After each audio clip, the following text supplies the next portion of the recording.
Et si ce jeune homme n'avait pas volé une épée, mais le pouvoir? 29 juin 1960, Léopoldville chante. Mais dans les royaumes invisibles, l'Afrique pleure. Ce jour-là, l'Europe ne rend rien. Elle scelle, elle verrouille. Le roi Baudouin traverse la foule en limousine décapotable. Officiellement, il remet le Congo. Spirituellement, il prolonge un pacte. Ce n'est pas un roi, c'est le gardien d'un héritage énergétique. Un héritier silencieux de Léopold II, dont les crimes n'ont jamais été jugés, mais dont l'ombre continue de flotter sur le fleuve Congo et dans les prières muettes de l'Occident. Baudouin ne rend pas une nation, il transmet une influence, invisible, mais active, silencieuse, mais programmée. Et c'est là qu'un déséquilibre surgit. Ambroise Bwambo, un jeune homme, sans nom dans les livres, mais reconnu dans les sphères invisibles. Il bondit, il tend la main, et il arrache l'épée du roi. Ce n'était pas un vol, c'était une fracture rituelle, un geste ancien, préparé, codé, un court-circuit dans une cérémonie verrouillée. Cette épée n'était pas un simple objet, c'était un relais de pouvoir, un pont entre le trône belge et les racines spirituelles d'un continent fragilisé. Pendant une seconde, la chaîne saute. Le roi ne bouge pas. Kasavubu reste muet. Mais les deux savent. Ils ont vu, ils ont senti. La foule rit, les journalistes capturent la scène. Mais personne ne décrypte. Ce jour-là, le Congo a failli se réveiller. Mais une épée arrachée ne suffit pas si les esprits restent soumis. Bwambo est arrêté, l'épée est rendue. Et le soir même, le pacte se referme. Quelques jours plus tard, Lumumba est trahi, les conflits reprennent, et l'épée, non pas physique, mais symbolique, retourne à sa place, dans l'invisible, là où se négocient les destins, pendant que les peuples dorment. Bien, Bandeko. Lelo tokoloba likambo ya yepe, likambo yepe pour comprendre moi makambo ebele.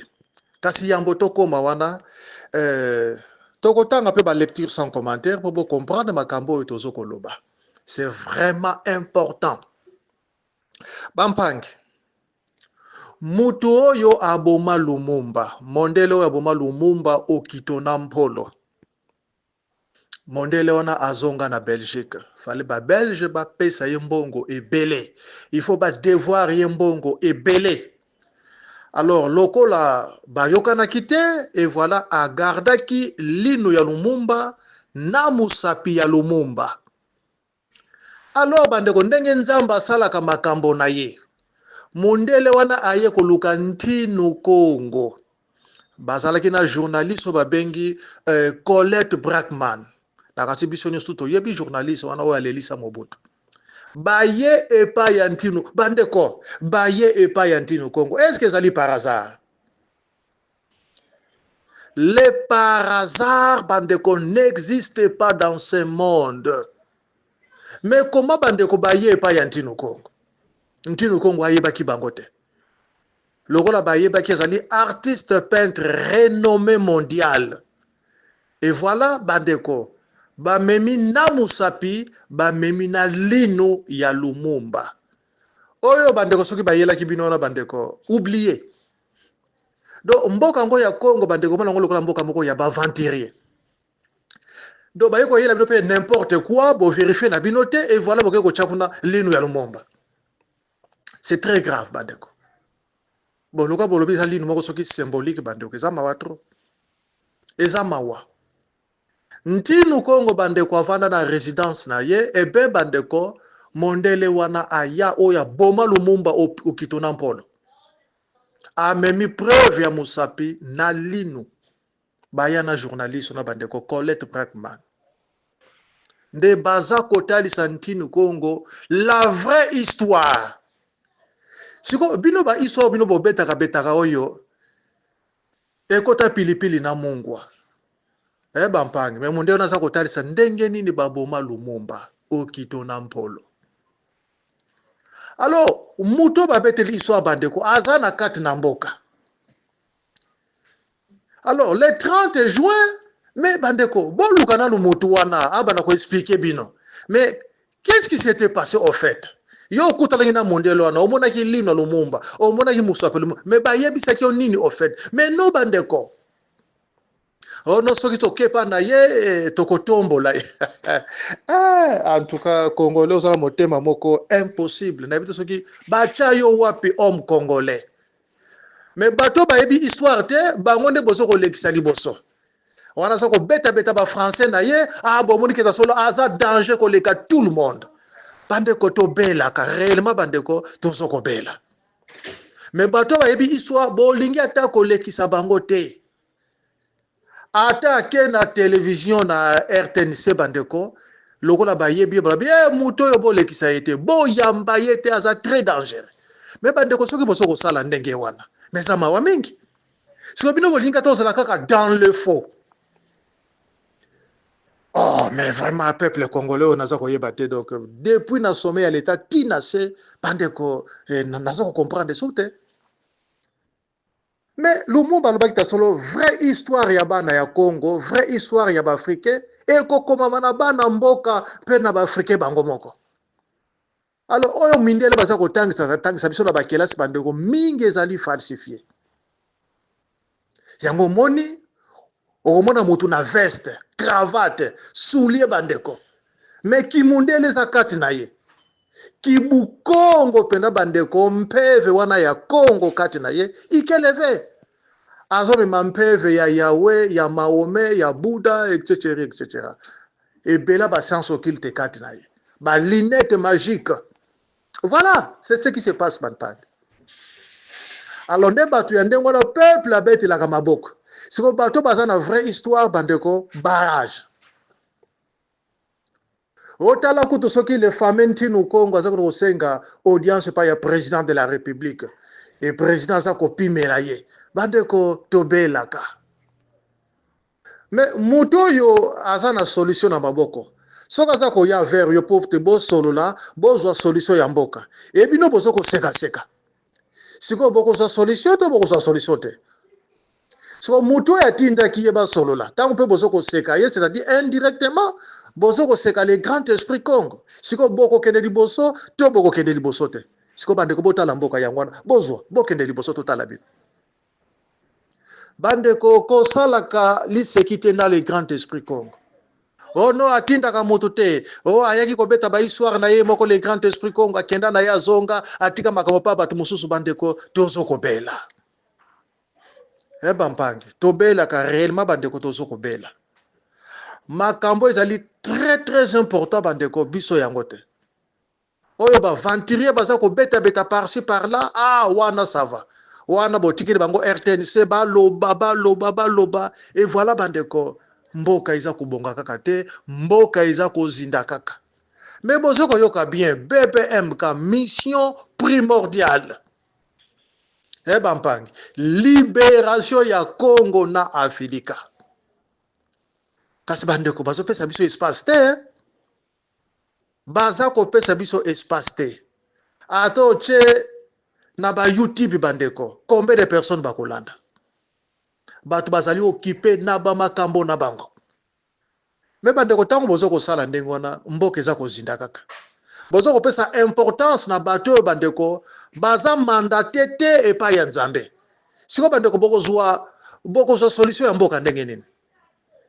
De la République. Mais boko zwa solution ya mboka ndenge nini? L'église kimbangiste ba yebi makamboyo. Ba solo la nantinu Congo. Alors bango bazo kutana na président de la mais ba yebi sa ye makambo. Ba yebi se sika likambo efandi. Pour peuple azala na kimia. Et lelo est to soko mona ba passeport, bazo ko bimisa ba passeport, baza ba magistrat na bango, bazo sala armée na bango, bazo sala n'importe quoi. C'est-à-dire bandeko comme lokola pays. Sikoyo mutu azana solution bandeko les grands esprits Congo apesi code. Siko bozo linga ko yamba yete, bozo kima. Ono aza très dangereux. Parce que mindele bandeko bayebi ntinu Congo aza très dangereux. Tant que ça na mboka ya Congo, bandeko aza très dangereux. Nde ba pesi bantenne par-ci par-là, mutu wana bo yamba yete, bo lekisa yete. yango moni na bangunza bandeko parte. Ok bandeko kingunzisme na église kimbangiste bango ndefo basala le kintuadi, le vrai kintuadi bandeko. Kibobiso, kibukongo ya solo solo. Mais bandeko botala bango suba kina ba confession religieuse, bango suba sali bango bi groupe na bango bongo. Voilà bandeko ba groupuscule. Et confusion bandeko na mama kamonio soto na ba enseignement confusion ok ne boyeba sakolo bandeko o alobi makamu susu o kuna lobi makamu do bandeko ça ne va pas o ba musu ba lobi ça pour Kabila ba musu ba lobi ça contre Kabila ba musu ba lobi ça pour Félix ba musu ba lobi contre Félix bandeko sikoyo to soko yeba te siko qui dit vrai qui dit faux siko peuple za ko yeba te asala nini et peuple baza ko boma ye et bandeko l'état incapable. Et toko kende kaka ndengo na bandeko tito koyoka. Tant que toko yoka te bandeko ndenge tata dangenda loba, toko bana ko nguluma kaka. Parce que bandeko vola ya Congo ekenda nana zana makasi ya ko kende kozula biso vola. Et lelo to yeli bino bandeko histoire ya épée boko yoka lisusu bandeko. Parce que namoni ba vraie histoire bolingi koyoka yango te. Kaka oba chef spirituel baza ko betela bino, kaka ba oba historien baza ko betela, yango ne bozo ko chali boso. Mais il y a beaucoup de falsifications. Eh ben pa yango tatang malobi to corriger les erreurs du passé. Même la Bible il y a beaucoup d'erreurs. Na ba Coran nyonso to bande ko ba erreurs zali. Loko pe moyindo za ko landa kaka ba makambo wana et voilà bande ko emetoko bikate. To bana ko kene kaka -0 ti to ko banda ko zinda kaka. Yango mwana nanga zwa big zwa papier koma oyo nga moko kimbango na ko dicter yo pour génération présente na futur babunga susunzela te. Voilà. Donc tata na biso mbemba zolo zo susu ba audio yo cha yango na kati na YouTube mokili elanda ekozala yeng pour jour on ezala te solo to yoka kite parce que komba kaka ndenge wana. Et le lobo komi ko bimisa ba roi du vin ebele. Mais buko kukiele bandeko soko loba très bien roi du vin ezali yemoko le grand esprit Congo bampangi. Donc il y a na page 113 114 ya buku ya kukiele bandeko. Nini balobi parce que peuple oyo bandeko alingi ko yokate alingi kaka désordre partout. Osoko mon. Oh le grand esprit Congo za ko bango balingi te oyo bango moko balingi yango ndi baza ko sala. Yango bozo ko mona bandeko tozoko bikate hein?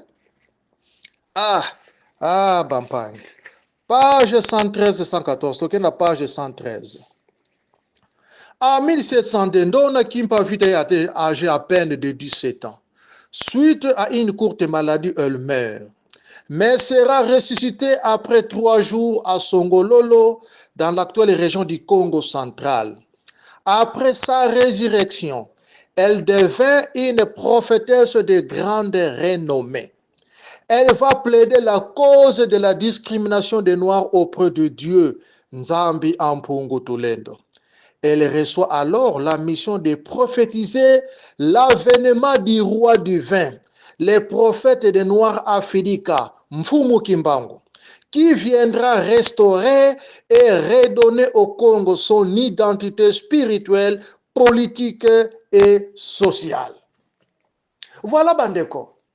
Les rois du vin o bandeko tosoko lobela awa ezali yemoko Mfumu Kimbangu. Le grand esprit Congo de tous les temps. Bandeko. Kowela titre ya ki roi du vin te bandeko. Parce que boyebite roi du vin ça signifie quoi?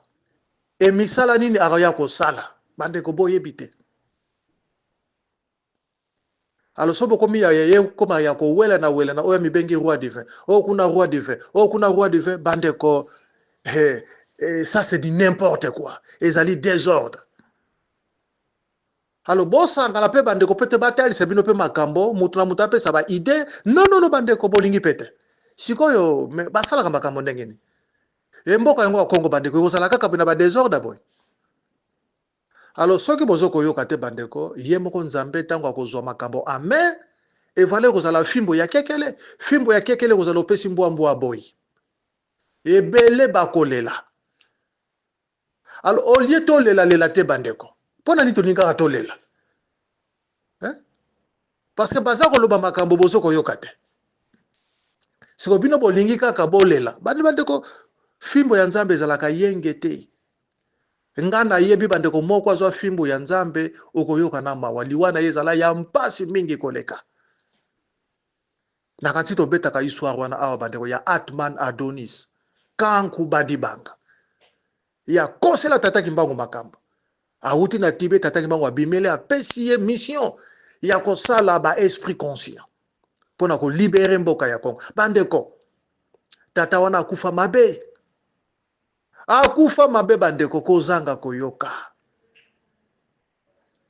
liwana ye ba croix rouge mutu bakenda ko kunda ye batu ba panzana ye moko bandeko apasuka. Bandeko to salaka très attention. Tozo ko loba bien bandeko tozo ko zongela to salaka très attention. Mutu soki matoi bandeko elekaka mutu te. Matoi elekaka mutu te bandeko. To sala très attention.